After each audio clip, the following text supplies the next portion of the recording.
While Nat's army was moving towards Jerusalem, they made a crucial stop at James Parker's farm. The main force went to the enslaved quarters to recruit more fighters, and Nat left a small group of rebels by the gate as lookouts. But that's when Alexander P. Pete's militia caught up with them. The militia struck fast, overwhelming the rebels at the gate. They thought they'd caught Nat's army off guard, split and vulnerable. But they were wrong. Like a storm breaking, Nat's main force exploded from the enslavers' quarters. The rebels crashed into Pete's men with such fury that the militia broke ranks and ran. The hunters had become the hunted. High on the taste of victory, Nat's men pursued their fleeing enemies into the darkness. And then they ran straight into a trap. Other militiamen, drawn by the sound of gunfire, had been waiting. In the chaos that followed, Nat's army shattered. The ambush scattered Nat's forces into the Virginia wilderness. Through the day and into the night, he gathered his surviving men at Thomas Ridley's plantation. By nightfall, 40 of his soldiers had made it back. But something had changed. The crushing defeat at Parker's farm had left them stripped of their confidence. In the dark hours before dawn, their own sentries returning with reports of militia movements sparked panic. The rebels mistook their own men for the enemy. In their panic, they fled to Samuel Blunt's plantation, thinking it was abandoned.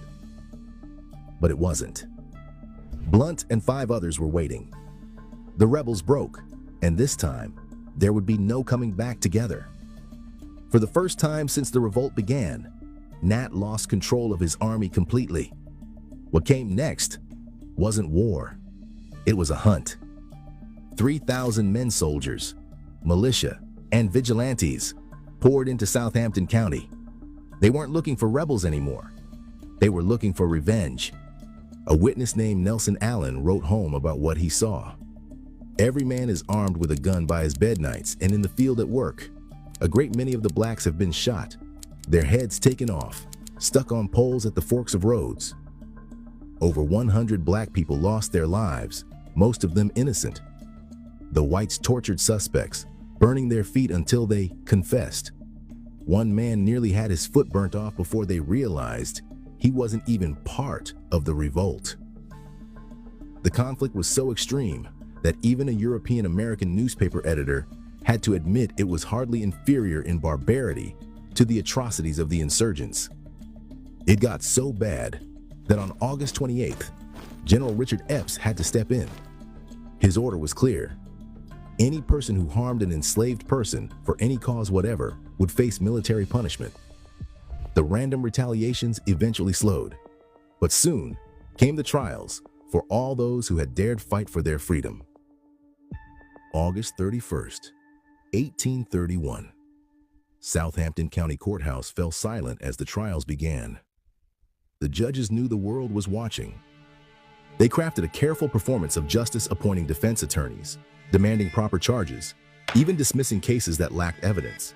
But beneath this veneer of fairness lay an inevitable conclusion. These slaves who had dared to challenge white superiority were doomed. 30 enslaved people faced grave sentences. For 12 of them, mercy came in an unexpected form. The court noted their youth, their reluctance, their minimal involvement. Governor Floyd agreed to spare them. For the other 19, the gallows cast long shadows. As summer faded into autumn, the executions transformed Southampton County's landscape. The grim warnings of the condemned appeared one by one along the county roads, grim markers of American vengeance. But with each passing week, one question burned in every mind. Where was Nat? While his followers met their fate at the gallows, Nat had vanished into the wilderness. Near the birthplace of his rebellion, he carved out a hidden sanctuary. A hole in the earth, concealed by pine needles and fence rails. For 6 weeks, he lived on the edge of survival, sustaining himself with rotted food and rainwater, clinging to the last threads of freedom. Then came the dog. On October 30th, the animal caught the scent of meat from Nat's hideout. It returned, leading 2 black hunters to the prophet's sanctuary. When Nat emerged from his hole, he begged them to keep his secret. Their retreating footsteps told him all he needed to know. He fled, but the Virginia wilderness had no more shelter to offer. The next day, a farmer named Benjamin Phipps found the most wanted man in the South. The iron bars of Jerusalem jail couldn't contain Nat's voice. He spoke freely about his revolution, his visions, his divine purpose. A local lawyer named Thomas R. Gray recognized something valuable in those words. For 3 days, he transcribed every detail of Nat's story, racing to copyright the confessions of Nat Turner before his subject could meet the hangman. November 11th, 1831. Nat's last sunrise. He walked to the gallows with his head held high. When asked before his execution if he regretted what he had done, Turner responded, "Was Christ not crucified?" Was not Christ crucified? Was not Christ crucified? That's an astonishing statement by a man who's chained to the wall. You're going to be hanged the next day. And he's told that all your comrades are hanged, that your wife has been sold south, that you'll be hanged tomorrow. And he stands up from the cut and he says, "Was not Christ crucified?" Can you imagine that? It's one of the great moments in human history. But even death wouldn't satisfy Virginia's appetite for vengeance. They defiled his body, dissected it, and carved pieces of his skin into trophies of their victory. On November 11th, 1831, Nat Turner was led to the gallows in Jerusalem, Virginia. The crowd was massive. Men, women, children, elbow to elbow, jostling for a view. Some brought food. Others came with knives ready for souvenirs. They didn't come for justice. They came for revenge, raw and public. He climbed the steps in silence. No tears, no outbursts.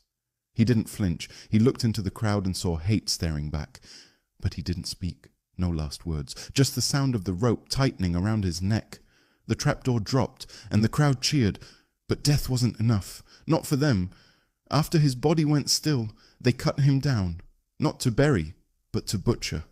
He was flayed, skinned like an animal.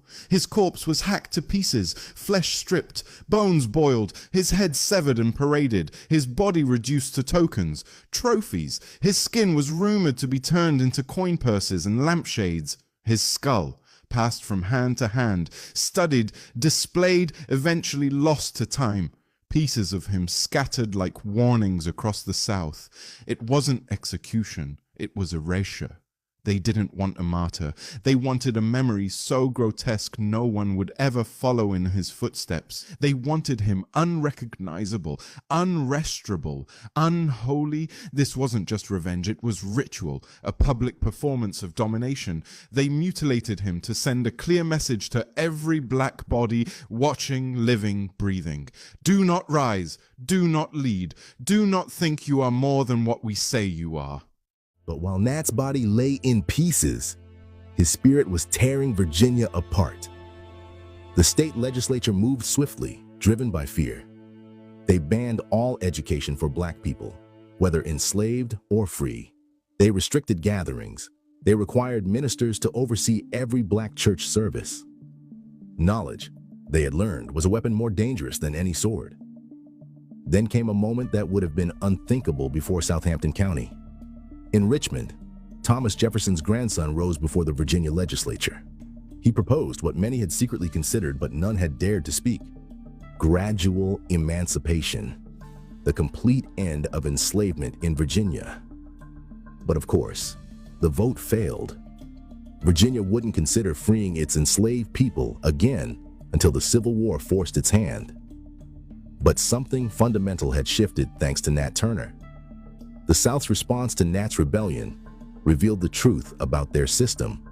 It could only be maintained through absolute control and terror. Meanwhile, in the North, a different story was taking shape.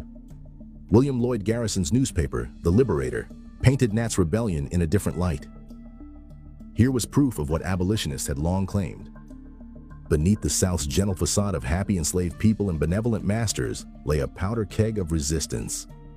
For the next 30 years, Southampton County haunted America's dreams. The South learned one lesson: control through fear.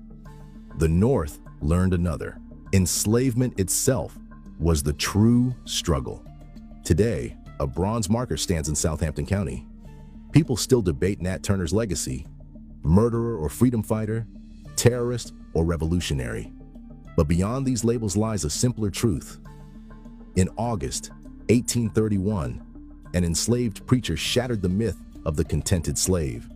He forced America to see its great sin in all its harsh reality. The South's desperate attempt to prevent another Southampton County only hastened their nightmare's arrival.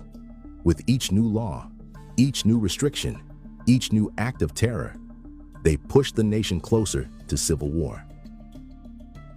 Nat Turner's rebellion sent shockwaves through America, proving that the fight for Black liberation would never be silenced.